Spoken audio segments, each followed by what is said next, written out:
Hi, I'm Dr. Jeffrey Thaxton, a plastic surgeon certified by the American Board of Plastic Surgery.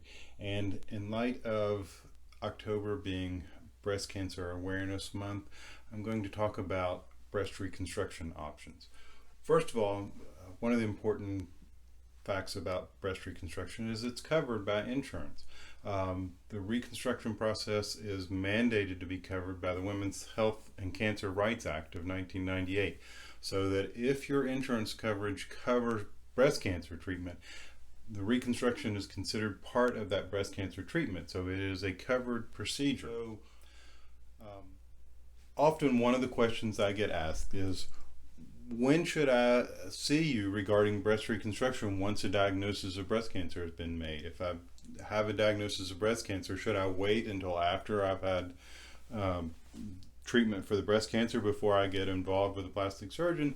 And what I generally tell people is that breast reconstruction is part of the cancer treatment, and it's better to get all of the information together as soon as possible after the diagnosis is made.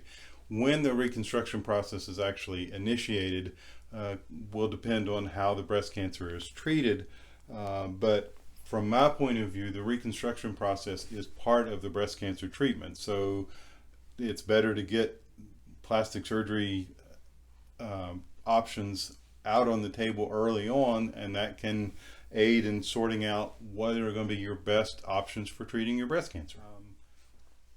Going a little bit through the history of mastectomies, fortunately we have come a long way since the original treatment for breast cancer. Early on in the history of breast cancer treatment, oftentimes the cancer was very advanced when it was diagnosed, and secondly, really we weren't sure how aggressive we had to be in order to cure the cancer. So originally, breast cancer treatment was really a very deforming and debilitating disease and treatment.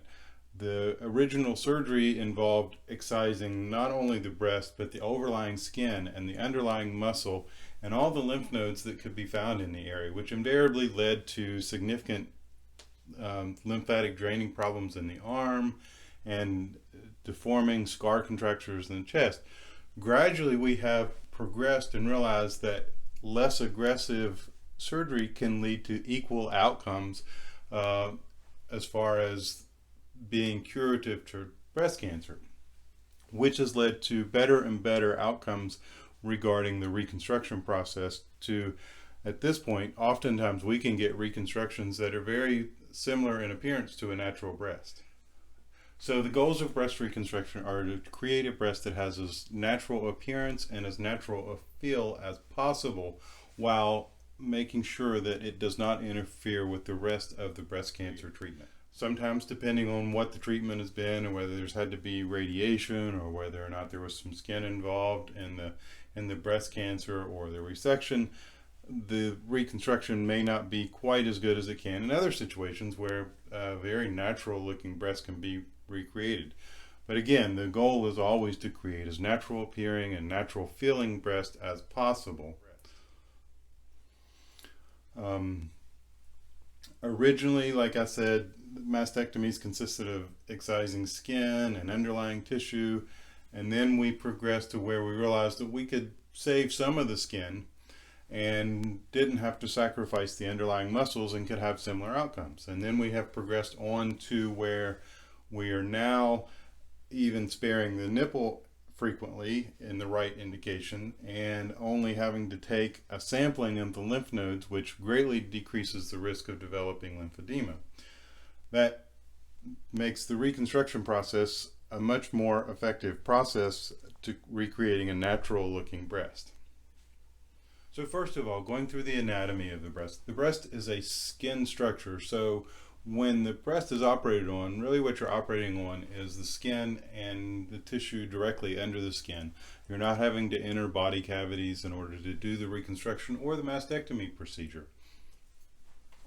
So regarding breast reconstruction options, there are two sort of broad categories of reconstruction. There are implant-based reconstruction, which can consist of just putting an implant in at the time of the mastectomy, or a delayed placement of an implant, or initially placing what's called a tissue expander to hold the space while the tissue heals, or to actually expand and create more skin to provide better coverage over an implant.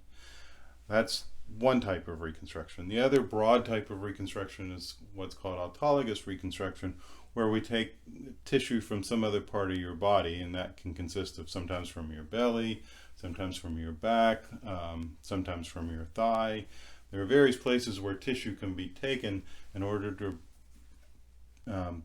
have tissue to recreate a breast mound. Sometimes those two types of reconstructions can be partially combined, where you're sometimes using an implant along with tissue transferred from some other part of your body to provide better coverage over that implant. So these are images of a patient that had a tissue expander placed on the left side that was ultimately expanded and then converted to a permanent implant, along with a nipple reconstruction and a contralateral breast lift to create better symmetry, which brings up a good point about insurance coverage, that the contralateral breast is alterations to the contralateral breast to create symmetry is a covered procedure by insurance. One of the things that has really been a big advance in my practice in reconstruction is adding fat grafting. Trying to recreate an entire breast mound just by fat grafting. That's still pretty controversial as far as the success and how many procedures it takes, but supplementing either other tissue transfers or implants that were used for reconstruction by adding some fat to soften up the edges of that has been a huge benefit to my patients as far as getting a more natural appearance and feel to a breast reconstruction. This is a slide that describes what's called the pedicled tram flap. That's where tissue is taken from the lower portion of the abdomen, and along with the rectus muscles, the six-pack muscles, to supply blood supply to it, gets tunneled up underneath the skin and into to the chest area to add volume to recreate a breast mound. And that ultimately can give you volume to recreate a breast with, and as an added benefit gives you a flattened belly like an abdominoplasty or a tummy tuck.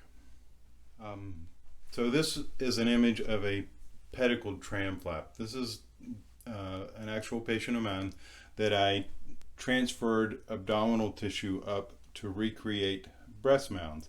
And as you can see, some of the incisions around where the tissue was transferred up to recreate the breast mound. But ultimately she had a very nice reconstruction and got the advantage of having an abdominoplasty to improve her abdominal contour.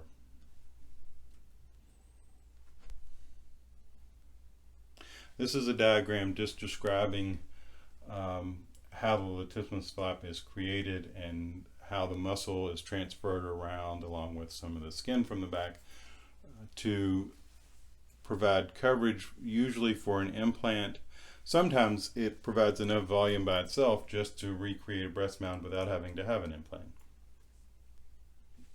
This is a slide of a patient who had bilateral latissimus flaps, or tissue taken from her back, including one of the muscles from each side of her back and some of the overlying skin, transferred underneath her armpit and then moved into where a breast would normally be to add volume and provide soft tissue coverage, usually with a latissimus flap, as was the case in this patient. She got an implant put in underneath the latissimus flap, and as you can see, she has a very natural appearing breast appearance, aside from the scars, which ultimately will fade and be barely noticeable. This is also a latissimus flap patient. She had what's called a nipple sparing mastectomy on the right, and a skin sparing mastectomy on the left, ultimately getting a bilateral reconstruction with latissimus flaps and implants, and as you can see, a very natural appearing result. Finally, the last stage of a breast reconstruction typically involves some sort of nipple recreation. For some women, they would prefer to have an actual projecting nipple, and there are surgical options to recreate that, which also works very well, and then ultimately you can get that tattooed to provide some natural nipple coloring. So these are a few of my pictures of patients who have had nipple sparing mastectomy, which is becoming more and more mainstream, the accepted way of treating breast cancer. Obviously, leaving the native nipple behind aids in reconstruction significantly, makes it much more likely that a very natural looking or natural feeling breast can be recreated with reconstruction techniques. It's important to early on get involved with a plastic surgeon once the diagnosis of breast cancer is made, because once certain bridges have been burnt, getting the breast cancer treated, it can add to challenges and make the reconstruction process considerably more difficult. So the goals of reconstruction are to provide a breast mound that has a natural appearance and as close to a natural feel as possible, also while making sure that the reconstruction is not interfering with the rest of the cancer treatment. So breast reconstruction is a pretty large part of my practice, and I find it a very rewarding part of my practice. For many women, having a breast reconstruction makes them feel whole again. It makes the process not quite so intimidating, not so frightening to go through, making them feel like, when I get through all this, I can at least feel like my body is whole again.